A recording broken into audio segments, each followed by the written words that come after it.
Hi guys, this is Dr. Pritesh Singh, surgery faculty at PrepLadder and author of Surgery Sense, AIMS Sense, NEET Sense, Quick Review of Surgery and INI-CET Sense. These are my best-selling titles. So let's discuss the surgery questions of NEET PG 2022. Question number 1. This is a repeat question. Similar questions has been asked before. So question: a 35 years old female presented to OPD. Physical examination findings are given in the image. Which structure is affected in this condition? So tell me, what is the diagnosis here? So this is PUD orange. This is PUD orange. And you know, what is the cause of PUD orange? It is caused by lymphatic permeation by tumor cells. So there is lymphatic obstruction or lymphatic permeation, and because of this lymphatic permeation of obstruction, there is cutaneous edema. So what is the correct answer? It is because of involvement of subdermal lymphatics. Okay. Another question was asked in AIMS that what is the most conspicuous sign of breast cancer or most obvious sign of breast cancer? So this is the most conspicuous or most obvious sign of breast cancer. This question was asked in AIMS, and because of this lymphatic obstruction or permeation, there is cutaneous edema. If you see other options, C option is involvement of Cooper's ligament. So in which case there is involvement of Cooper's ligament? In dimpling and puckering. What is dimpling? Whenever there is skin depression, so that is dimpling, and when there is wrinkling of skin, that is puckering. So see these images. Here you can see that there is dimpling of skin, and here you can see that there is wrinkling of the breast skin. In both of these cases, this is dimpling and this is known as puckering. Clear? And in both of these cases, there is involvement of which ligament? Ligament of Cooper. There is involvement of ligament of Cooper. Simple. So see the question again. This patient is having PUD orange, also known as cutaneous edema. This is the most obvious or conspicuous sign of breast cancer, and it is because of involvement of subdermal lymphatics. See the question number 2. Again, this is an indirect repeat question. Young male presented with slow growing midline swelling in the anterior part of neck. After 6 months, bilateral cervical lymphadenopathy developed. It means patient is having thyroid malignancy and there is involvement of lymph nodes. Histopathology slide is given below. All of the following are correct about this condition except. So what is this malignancy? This is papillary carcinoma thyroid. How you are going to identify? You can see here that there is orphan NEI nuclei and there is presence of pseudo inclusion bodies. So in papillary carcinoma thyroid, there are specific nuclear pattern. Orphan NEI nuclei, optically clear nuclei, presence of intranuclear groove pseudo inclusion bodies. What is the most common route of spread? There is lymphatic spread,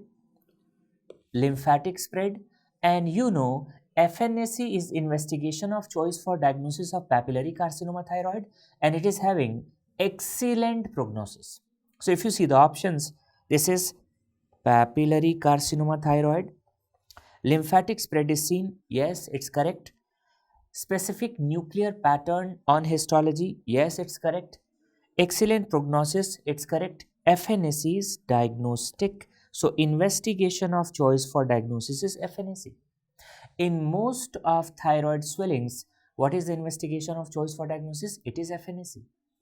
So what are the limitations of FNAC? First, follicular neoplasm means it cannot differentiate follicular adenoma from follicular carcinoma. Why? Because in follicular carcinoma, for the diagnosis, there should be vascular invasion or there should be capsular invasion, and this vascular or capsular invasion, it is seen on biopsy. Right? So it's the follicular carcinoma where we require biopsy. Second is Riedl's thyroiditis, where the thyroid is replaced by fibrous tissue, and here also you need biopsy. And in thyroid lymphoma also diagnosis is made by biopsy. So these are 3 limitations. First, follicular neoplasm. Second, Riedl's thyroiditis, and third, thyroid lymphoma where FNAC is not sufficient for the diagnosis. We go for biopsy. Clear? So if you see the question again, correct answer for this question is D. FNSE is investigation of choice, and in the option it is mentioned that it is not diagnostic. Again, this is an indirect repeat question. See the question, a 45 years old female underwent thyroidectomy on third day. See the day, on third day she developed perioral numbness. So perioral numbness, tingling, on especially on second to fifth day of thyroidectomy, or carpopedal spasm. So carpopedal spasm, perioral tingling, numbness, all of these are signs of hypocalcemia. These are the signs and symptoms of hypocalcemia. These are generally seen on second to fifth day. What is the cause? It is because of parathyroid insufficiency. And what is the cause of parathyroid insufficiency? This parathyroid insufficiency is because of vascular infarction of parathyroid gland. So why there is vascular infarction of parathyroid gland? If we are going to ligate inferior thyroid artery away from thyroid, so it will lead to the vascular infarction. And if there are signs and symptoms of hypocalcemia whenever there are mild to moderate symptoms, or the value is more than 8 milligram per deciliter. In that case we give oral calcium supplementation. And if severe symptoms are there, or the value is less than 8 milligram per deciliter, in this case we give IV calcium gluconate. So if you see the question, further investigation involves it's related to calcium. So what? Calcium, phosphate and PTH levels. So correct answer for this question is B. Again an easy question and repeat question. All of the following are the components of MEN2B. You know this MEN2B is also known as MEN3. Clear?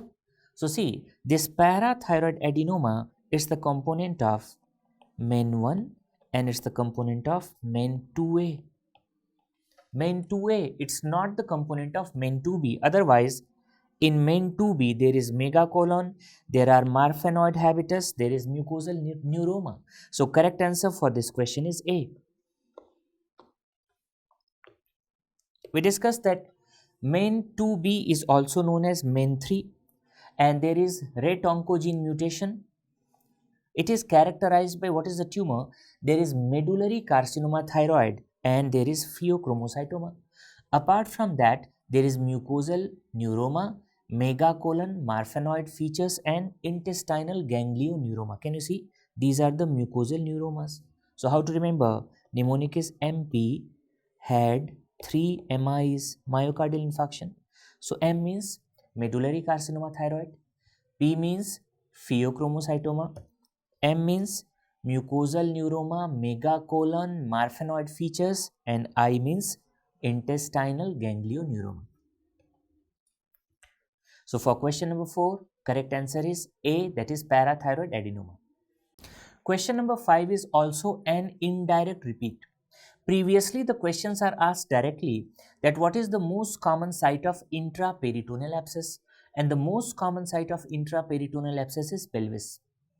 If it is said, what is the most common site of intraperitoneal abscess in lying down position or recumbent position? So here you can see, if the patient is in the lying down position or in recumbent position, the hepato-Morrison pouch is the most common site. This is also known as right subhepatic space. I'm repeating, when patient is in the lying down position or in the recumbent position, the most dependent part is hepato-Morrison pouch. So most common site of intraperitoneal abscess in lying down position, that is hepato-Morrison pouch or right subhepatic space. If the patient is ambulatory or in upright posture, what is the most common site? And that is pelvis. And overall, what is the most common site? That is pelvis. Clear? So if you see the question, on the basis of these images, most common site for intraperitoneal abscess. So first mark, what is this one? This is left subphrenic space. And here the 2 is left subhepatic space. Right? Now here you can see 3, that is right subphrenic space, and 4, that is right subhepatic space. Okay, so you tell me out of 1, 2, 3, 4, which one is the most common site? Among the given options, it's the option 4, that is right subhepatic space. So correct answer for this question is D, that is right subhepatic space. Now see the literature also, what's written in Bailey related to right subhepatic space, that it is the deepest space of 4, we discussed the 4, and most common site of subphrenic abscess. Clear? So among these 4, the most common site is what? Right subhepatic space. So if you see the question again, it is right subhepatic space, that is the most common site among the given options, and overall what is the most common site? That is pelvis. Question number 6 is also a repeat question. Almost every year in almost each and every paper there is a question related to pneumoperitoneum or perforation peritonitis. So see the question, 35 years old patient presented with severe abdominal pain and vomiting. His vitals are stable. The radiograph is given below. So what you can see here, there is free gas under right dome of diaphragm. And this is a case of perforation peritonitis. And whenever a patient of perforation peritonitis is brought to our emergency, what we do, we first go for fluid resuscitation. Fluid resuscitation. Clear? We start IV antibiotics. Clear? And when patient is resuscitated, we take the patient for exploratory laparotomy. We take the patient for exploratory laparotomies. What is the correct answer here? Is the resuscitation with laparotomy. Chest tube insertion is done if the patient is having some kind of thoracic problem like pneumothorax, like hemothorax. Tracheostomy, that is not required. Gastric lavage with cold saline, that is not required. So correct answer for this question is D, because it's a case of perforation peritonitis. Question number 7, again a direct repeat. On the basis of image only you can mark the correct answer, and on the basis of language only you can mark the correct answer. Read the language. 11 months old patient, a child 11 months old, presented to emergency with pain abdomen, and there were multiple episodes of vomiting. So pain abdomen plus multiple episodes of vomiting. On examination, mass was palpable in right lumbar region. Barium enema, image is given below. So can you tell me what is the name of this sign? Here you can see. This is a case of intussusception, and this sign is known as, claw sign. You can see here, this is claw sign. So classically on barium enema, it is seen in patients of intussusception. What happens in intussusception? There is telescoping of one segment of bowel into another, and because of this, what is the problem? There is obstruction. And if there is obstruction, the patient will be having what? Colicky pain, bilious vomiting. But in between attacks, because bowel comes out also, patient is asymptomatic. When there are 3 to 4 attacks, child is going to pass little amount of stool mixed with blood, and that is having red currant jelly appearance. Investigation of choice for diagnosis is enema. And if you go for palpation, you are going to find that there is sausage shaped mass in right lumbar region, and there is empty right iliac fossa, that is known as sign of dance. Clear? Now see the signs. This is the classical sign, that is claw sign, seen in intussusception, and there is another sign which is asked in exam, coiled spring sign. So claw sign, coiled spring sign, both of these are asked frequently. It is seen in patients of intussusception. On which investigation? Barium enema. Question number 8, straightforward question. Patient with long standing hemorrhoids. So what happens in hemorrhoids? Generally there is painless bleeding. So if there is long standing hemorrhoids, so for long duration there is bleeding going on. Patient came to the hospital for routine checkup. Hemoglobin was 7 gram per deciliter. And this is the peripheral smear. And here you can see what? Microcytic hypochromic anemia. And what is the cause? It is because of iron deficiency. So what is the correct answer? This patient is having iron deficiency anemia because of chronic blood loss. So correct answer for this question is A. See the question number 9. Similar image was there in the exam. 30 years old male presented with recurrent painful perianal nodules. Recurrent painful perianal nodules on buttocks with serous discharge. Image is given below. So can you see here? These are actually the sites of external openings of the fistula. And this patient is having what? Fistula in ano. In patients of fistula in ano, there is periodic serous or seropurulent discharge. This is not perianal boil. It's not carbuncle. Carbuncle is infected mass seen in diabetic patients. And what is the most common site? It's the nape of neck, right? What happens in pilonidal sinus? There is a single opening overlying the coccyx in postnatal cleft region. Clear? First see the fistula. So here you can see this is a patient having fistula in ano. This is the site of external opening, and from this external opening there is serous or seropurulent discharge. What is the appearance of pilonidal sinus? Here you can see single opening. It's a blind, so there is single opening only, and from this external single opening there is serous discharge. And what is the typical location? You can see it's overlying coccyx in the postnatal cleft region, and generally inside there is pilonidal cyst. This is acquired condition. Okay.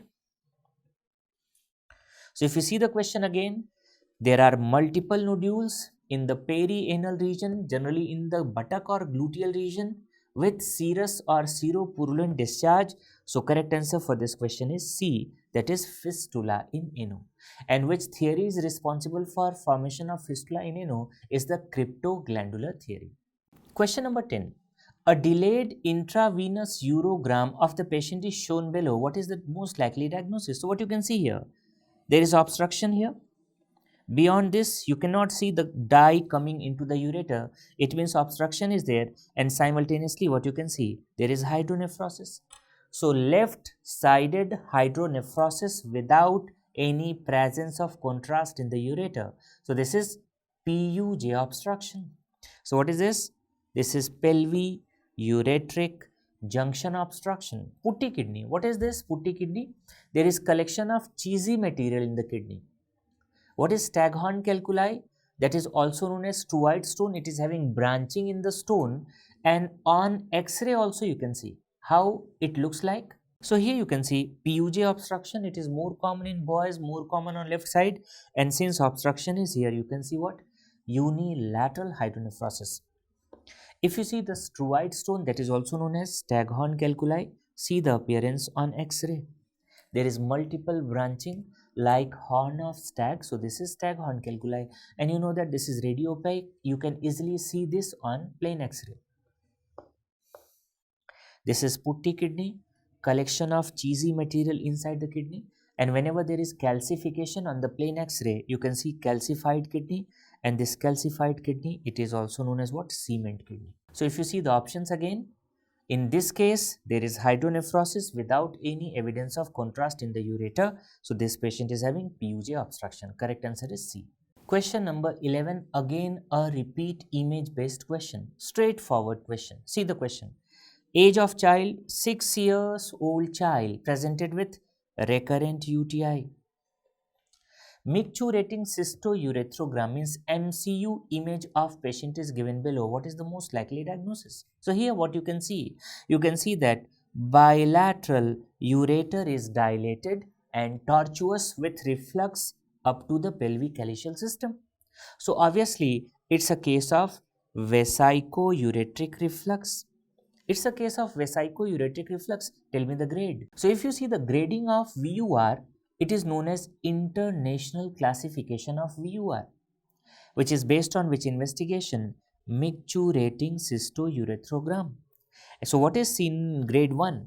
Reflux in non-dilated ureter. In grade 2, reflux into pelvic calyceal system without any dilatation of ureter. In grade 3, there is mild to moderate dilatation of ureter, you can see, with reflux into pelvic calyceal system. In grade 4, there is blunting of fornices with reflux into pelvic calyceal system, and in grade 5, you can see what? Dilated tortuous ureter with reflux into pelvic calyceal system. So if we see the question again, it is grade 5 VUR. So what is the correct answer for this question? Correct answer for this question is A. Question number 12. Again, it's a repeat question. Identify the correct diagnosis on the basis of given image of a newborn baby. So what you can see in this image, you can see the umbilical cord, which is intact. In infra-umbilical region, you can see that there is absent infra-umbilical abdominal wall, and suppose this is the bladder, anterior wall of the bladder is absent, and you can see what? The posterior wall of bladder is exposed. So this is ectopia vesicae, also known as extrophy bladder. See the appearance. In newborns, this is the appearance. This is posterior wall of the bladder, this is trigone, and the urine is dribbling from the trigone. And this is a patient who is an adult having ectopia vesicae. If you see the other options were gastroschisis and omphalocele. In omphalocele, you know that the content is covered by two layers, amnion on outer side and peritoneum on the inner side. That is known as omphalocele. This is omphalocele. So there is bowel which fails to return to intra-abdominal cavity and it is covered by two layers. If you see gastroschisis, in gastroschisis, there is defect on the right side of umbilicus. So there is splitting of abdominal wall and you can see there is exposed bowel. So this is gastroschisis. So if you see the question again, what is the diagnosis? It's not gastroschisis, not omphalocele. In patent vitellointestinal duct, what's the problem? Suppose this is the patient.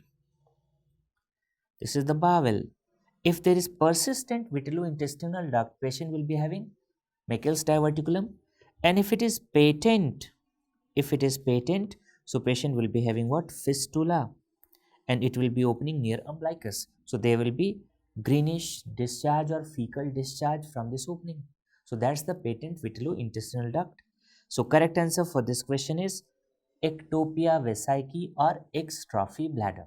This is an indirect repeat. There was a similar question in AIIMS. See the question. Patient underwent cystoscopy, showed multiple yellow-white plaque in the bladder.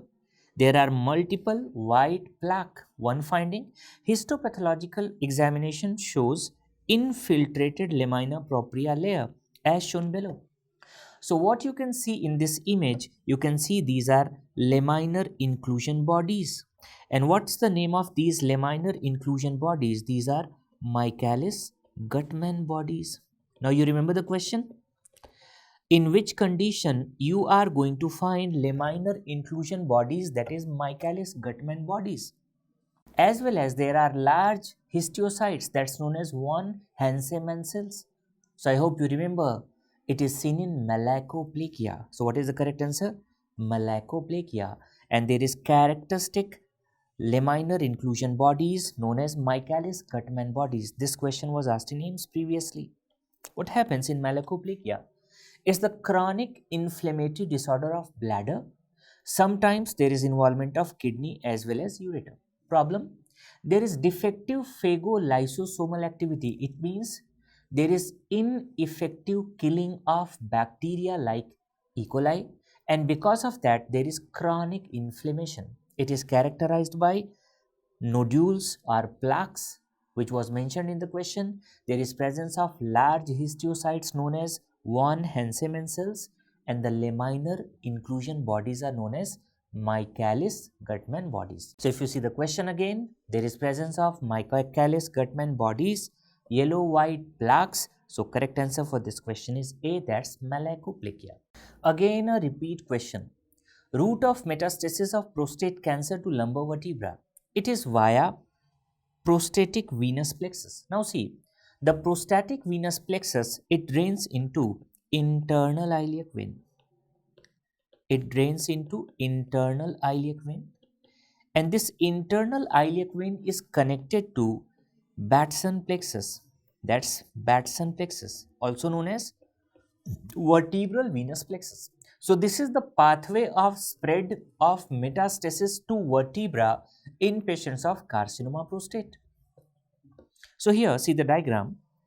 From this prostatic venous plexus, you can see the venous drainage goes into internal iliac vein, and from internal iliac vein it goes to the vertebra via Batson plexus.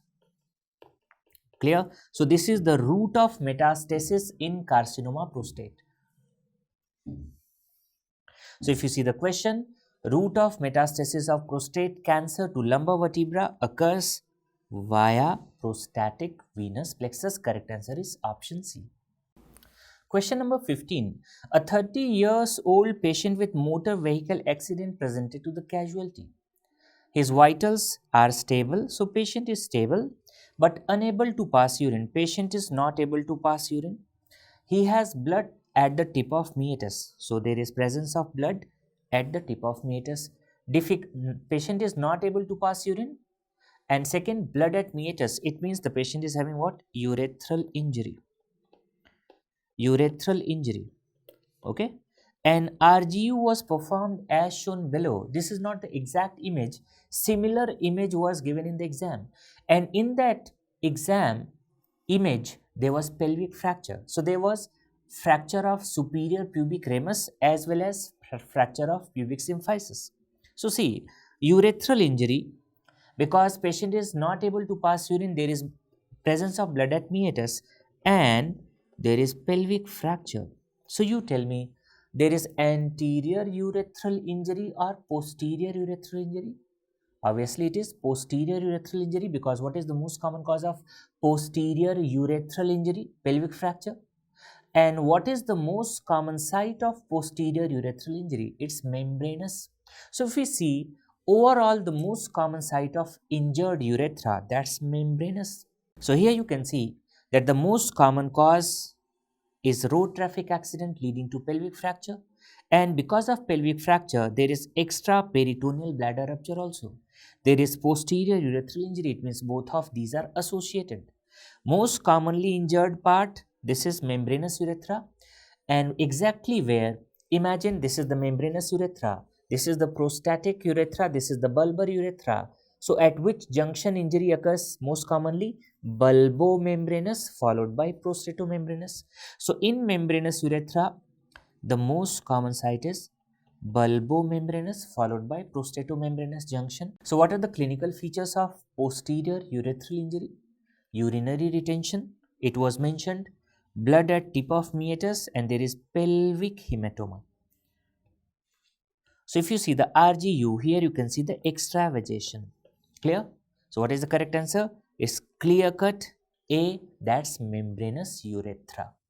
If you see the RGU here, you can see this is penile, this is bulbar urethra which appears intact. So injury is somewhat here, injured part is membranous. Question number 16 is again a repeat question. 55 years old patient presented to emergency with scrotal swelling, ecchymosis, fever and serous discharge.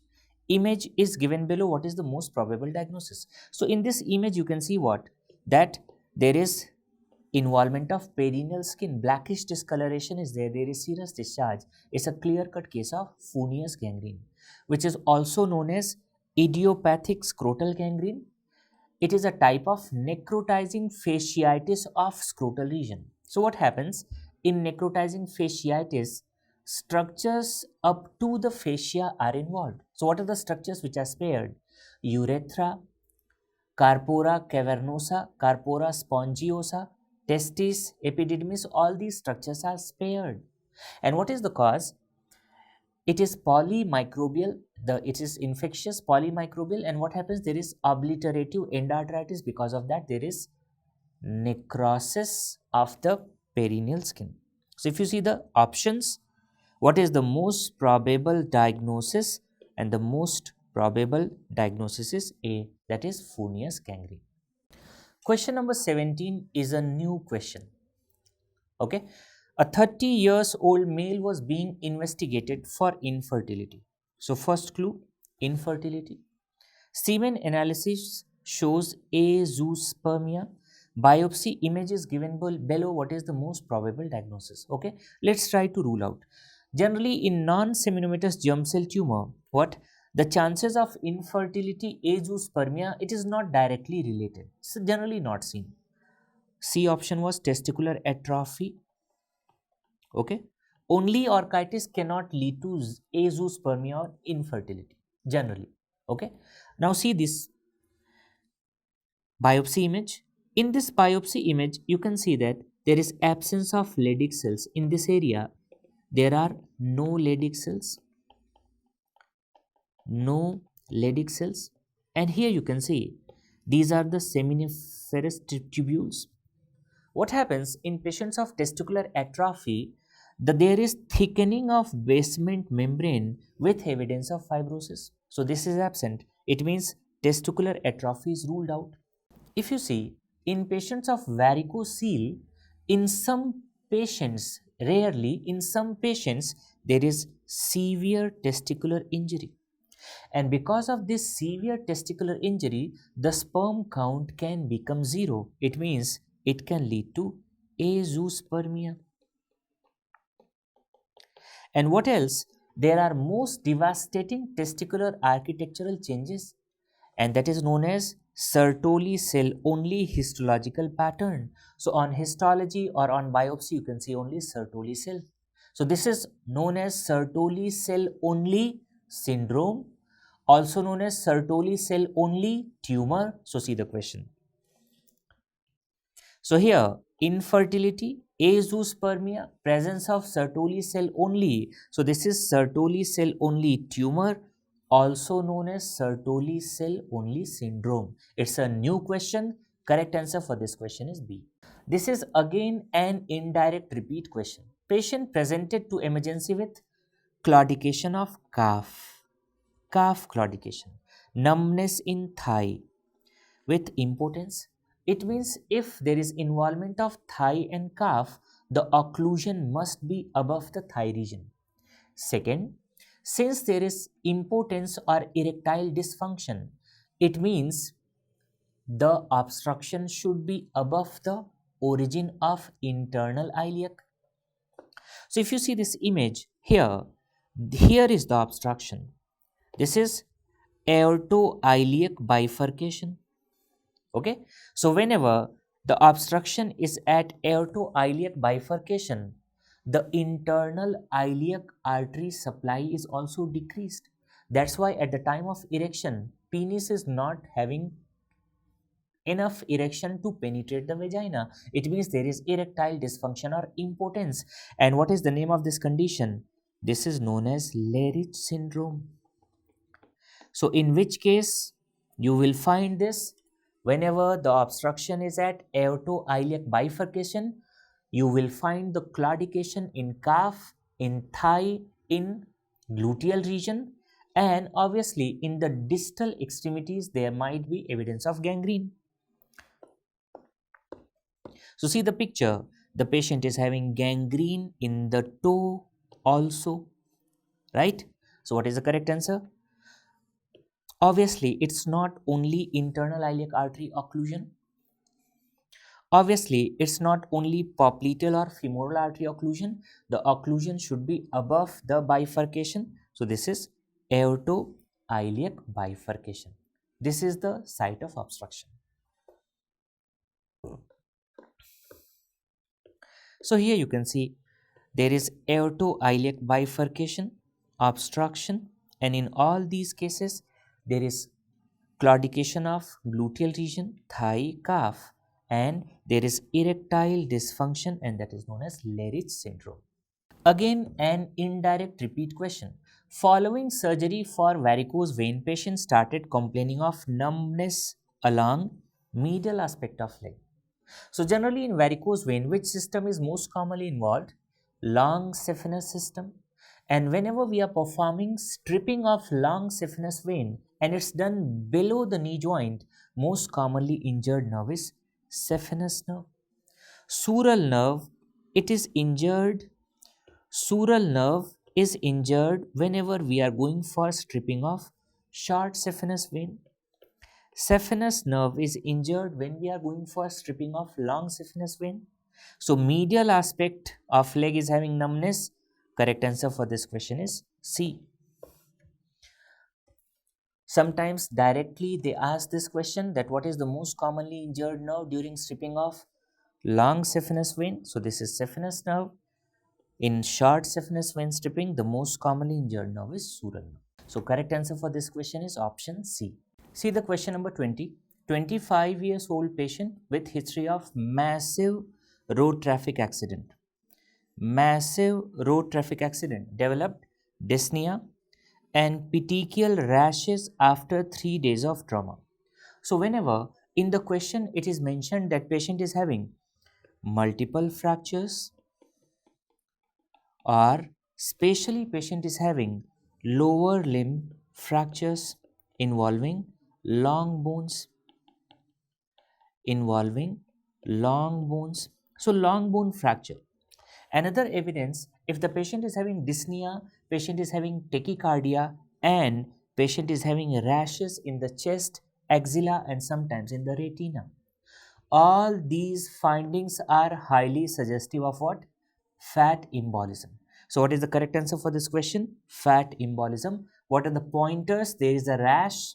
There will be history of multiple fractures, especially the long bone fractures. So correct answer for this question is B. Question number 21. Again a repeat question. Every year in almost every paper this question is asked, directly or indirectly. So if you read the question, 30 years old patient presented to casualty after motor vehicle accident. He was having bruises on the chest. Bruises on the chest, it means there is trauma to chest, history of trauma to chest. One finding. Second, pulse rate 120 per minute. So patient is having tachycardia. Pulse rate is 120 per minute. If you see the BP 90/60, it means patient is having hypotension. Respiratory rate is 40 per minute. It means patient is having tachypnea. Patient is having tachypnea. Chest X-ray is performed. What is the next most appropriate step in the management of this patient? So history. History of injury to the chest. Patient is having hypotension, tachycardia, tachypnea. And if you see the findings, here you can see almost left hemithorax is completely appearing black colored. It means there is pneumothorax. The lung is collapsed, ipsilateral lung is collapsed, there is shift of mediastinum, there is depressed diaphragm.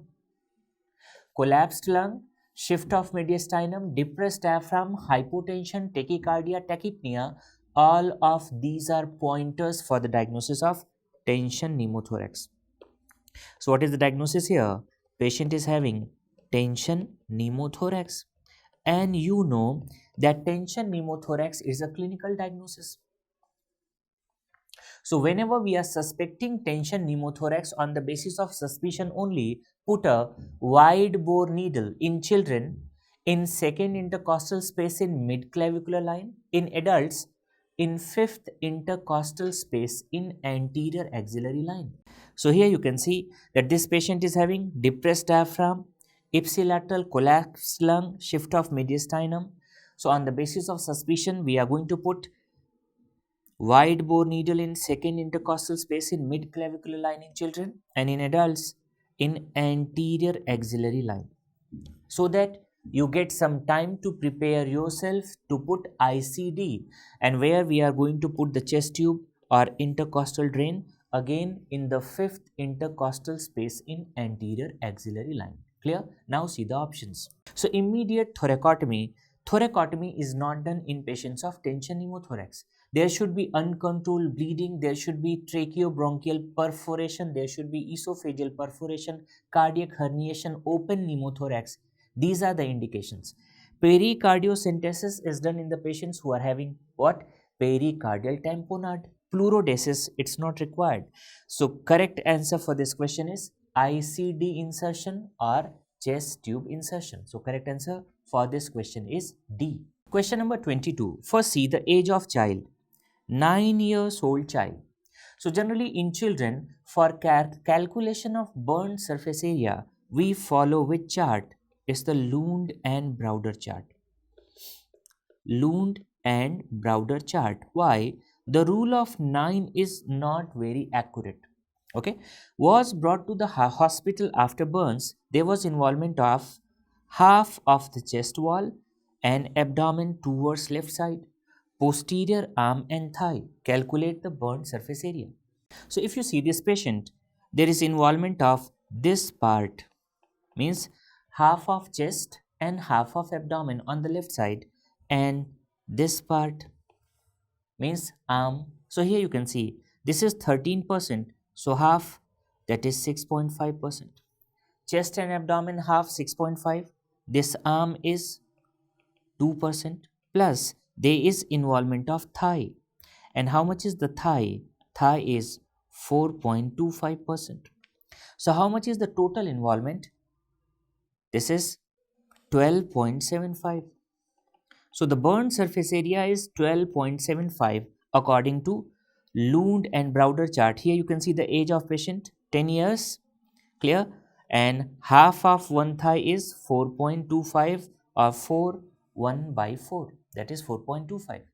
So I'm repeating, half of chest and abdomen 6.5, because chest and abdomen is 13% in a 9 to 10 years old child, 2% it's for arm, and 4.25 it's for thigh. So total is 12.75%.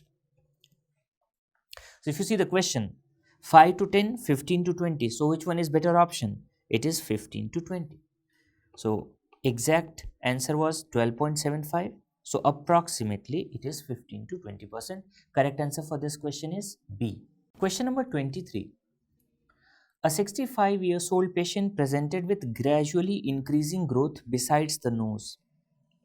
Besides the nose, there is a growth near medial canthus with ulceration. You tell me, this is the common site of which malignancy? Nose near inner canthus. You know, it's the common site of tear cancer, and that is basal cell carcinoma. By the way, histopathological image is also given, and what you can find in this image, there is palisade arrangement of peripheral cell layer, and this is known as peripheral palisading. So what you can see here, this is known as peripheral palisading, and this peripheral palisading is characteristic feature of what? Basal cell carcinoma.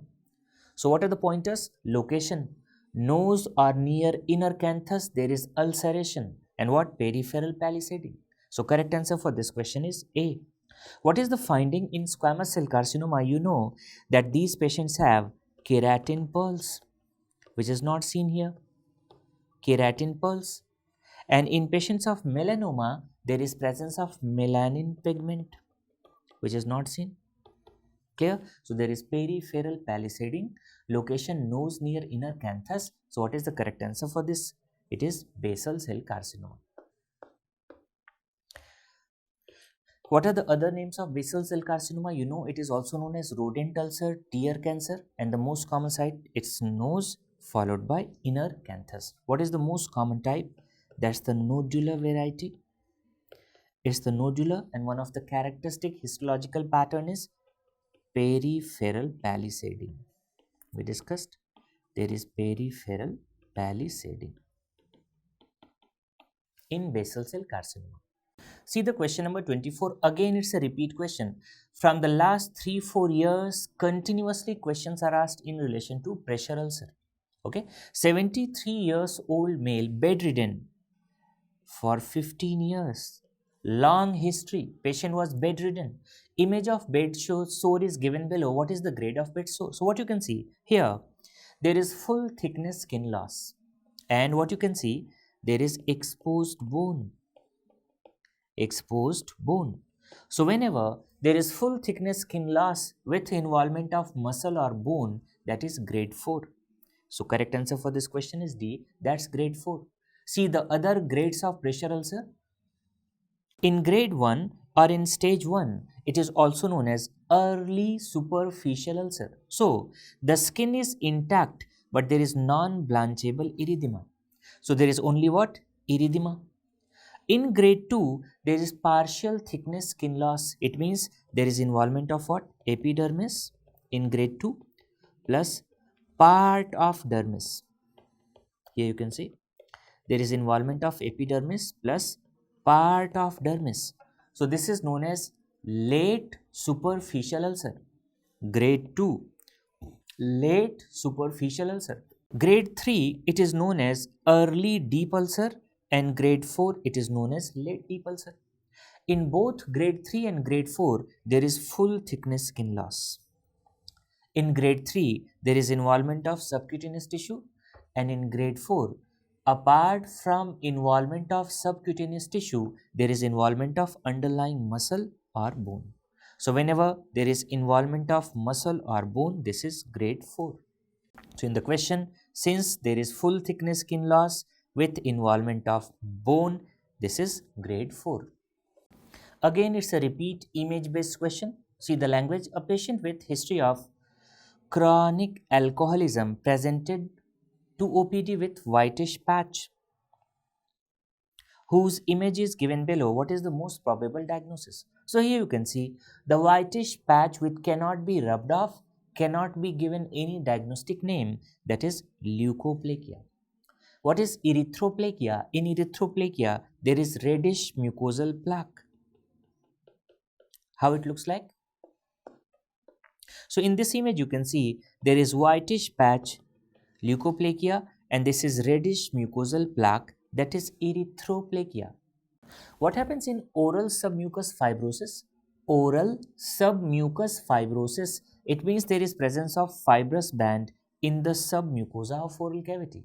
That's why this patient is having restricted mouth opening, restricted tongue movement. There are 3 questions which are asked nowadays frequently in the form of image based questions: leukoplakia, erythroplakia, and speckled erythroplakia. Okay, what is leukoplakia? Whitish patch. What is erythroplakia? There is reddish mucosal plaque.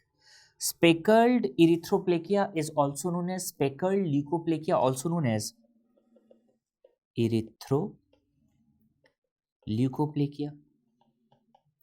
It means there is evidence of both whitish and reddish patch. Means erythroplakia arising from or having whitish patch or base, or leukoplakia is arising from an erythematous base. Out of these 3, if we compare, which one is having maximum risk of malignancy? Speckled erythroplakia followed by erythroplakia followed by leukoplakia.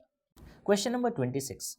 45 years old patient complains of recurrent swelling one side of neck. In one side of neck, recurrent swelling. She is afraid of eating food as it worsens the swelling. So whenever patient is going to eat something, the swelling worsens. Imaging was performed and shown below. Here you can see that there is one radio-opaque shadow. So what is the diagnosis? In this case, the patient is having silolithiasis. You know, 80% of salivary gland stones are radio-opaque because it is composed of calcium or magnesium phosphate or carbonate. So 80% of stones are 80%. These are radio-opaque. What is the problem? Most common site is submandibular gland, clear, and this is the duct. So whenever the stone is here, what happens? If patient is going to eat something, the secretions are not coming in the mouth. That's why during meals you can see the swelling and there is worsening of the swelling. This is the typical history. So why it is more common in submandibular gland? Because the secretions are viscid. And the name of duct is Wharton's duct. Wharton's duct is hooked by a nerve. And which nerve? Lingual nerve. Because of this, you can see here, if the stone is in the duct and it is going to irritate the lingual nerve, there is referred pain to the tongue. And patient typically complains of pain and swelling during meals, and sometimes pain is referred to the tongue. How we are going to make the diagnosis? NCCT, because it is radio opaque. The stone is radio opaque. So see the question. Here you can see a radio opaque shadow. This is the stone. So this is silolithiasis. there is characteristic history and there are characteristic findings on this image. So correct answer for this question is A. Again, it's a repeat question. Similar question was asked in NEET PG. Previously also, patient came with swelling near angle of the mandible. See the characteristic location. This swelling is located in front, below and behind ear lobule, pushing it up. This is the classical location of parotid tumor, especially which one? The most common parotid tumor is pleomorphic adenoma. So correct answer for this question is D. Is the parotid tumor or pleomorphic adenoma. Here you can see, here also the swelling is located in front, below and behind ear lobule, pushing it up. So this is classical location of parotid tumor. For question number 27, so correct answer for this question is D, that is parotid tumor. Question number 28, a new question but with older concept. You know the concept. What? Patient came to the OPD with erythematous neck swelling. Right? In the supraclavicular region, here you can see pulsations were present over the swelling. It means the swelling was pulsatile. If it is pulsatile swelling, it means what kind of origin? It's a vascular swelling.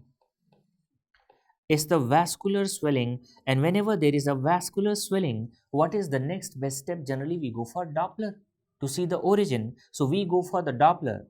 But the best investigation is CT angio. So next investigation, it's Doppler.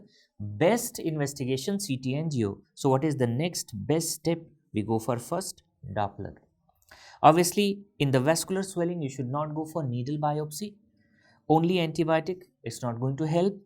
CT angio plus percutaneous intervention, you can go for CT angio because it's best, but generally percutaneous intervention is not done for the vascular swelling. So correct answer for this question is B. We go for ultrasound Doppler neck. Question number 29. Which of the following is most likely to be seen due to rupture of saccular aneurysm in the brain? You know, what is the most common cause of subarachnoid hemorrhage? It is trauma, followed by rupture of which aneurysm? Rupture of Berry aneurysm, which is a saccular aneurysm. Simple. So here, if there is rupture of this saccular aneurysm, obviously it will lead to subarachnoid hemorrhage, right? What is the cause of subdural hemorrhage? It is because of injury to bridging or cortical veins, right? So correct answer for this question is B, that is subarachnoid hemorrhage. And you know that subarachnoid hemorrhage is second most common type of intracranial hemorrhage, and the most common cause is trauma followed by rupture of Berry aneurysm. Question number 30.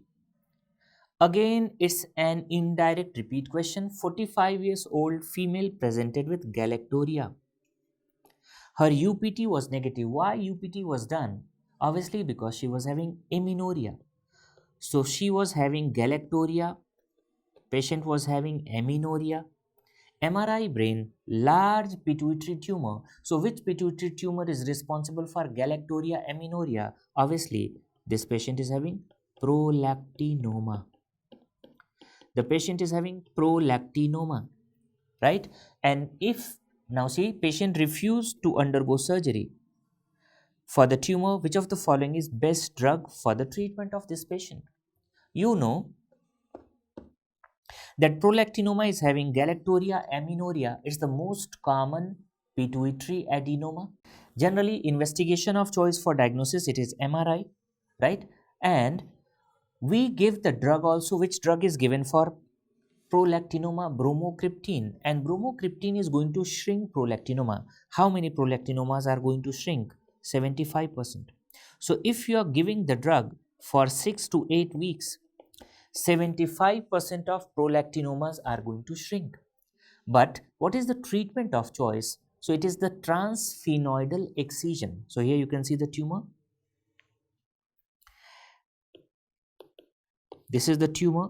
So we can go for transsphenoidal excision. Since patient refused for the surgery, we are left with treatment with bromocriptine. So correct answer for this question is A, bromocriptine. It is going to shrink prolactinoma in how many patients? 75% patients within how much duration? And that is 6 to 8 weeks. So correct answer is A. Question number 31. A patient with Stab injury was brought to the emergency. Vitals were stable. Images given below. What is the next best step of management? Here you can see. Here is the stab wound. Now, whenever the patient is brought to the emergency, if there is no peritonitis, no evisceration, and if patient is stable, what we have to go for? We have to go for wound exploration. Why? Because if the patient is lucky, sometimes what happens? There is no peritoneal breach. So if we go for wound exploration, there is no peritoneal breach, we close the wound. If there is peritoneal breach and patient is stable, we have to rule out intra-abdominal organs injury and we go for CCT. So see first the management protocol. So in patient of penetrating trauma, it can be either gunshot injury or stab wound. If it is gunshot injury, exploratory laparotomy is mandatory. But in anterior stab wound, what if patient is having shock, peritonitis or evisceration? In that case only we go for a laparotomy. Otherwise go for local wound exploration. If there is peritoneal breach, we go for CCT. If there is no peritoneal breach, we go for wound closure and discharge. After CT, we go for observation, perform serial physical examination. Hemoglobin is done every 8 hourly. Imagine at any moment patient becomes unstable or there is significant decrease in hemoglobin. How much? More than 3 gram per deciliter, or patient develops leukocytosis. In all these cases, we go for exploratory laparotomy. So here patient is stable. What is the next best step? Obviously, we go for further investigation. So correct answer for this question is A. We have to investigate the patient further to rule out intra-abdominal organ injury. Question number 32. Green color in triage signifies, triage means to sort. So we are going to sort the patients, especially in the mass casualties, and green color means patient is ambulatory. What are the various triage tags? If the triage tag is red, it means immediate care is required because patient is most critically injured. These patients have head injury or these patients have thorax or abdominal injury. If it is yellow, yellow means delayed care is required. These are less critically injured patients and these patients require in-hospital treatment. Green means ambulatory patient. There is no life or limb threatening injury, and if it's black, expectant treatment because patient is dead or moribund. So what is the correct answer? Green color means patient is ambulatory. Correct answer is C. So these were 32 questions of surgery as well as questions related to surgery.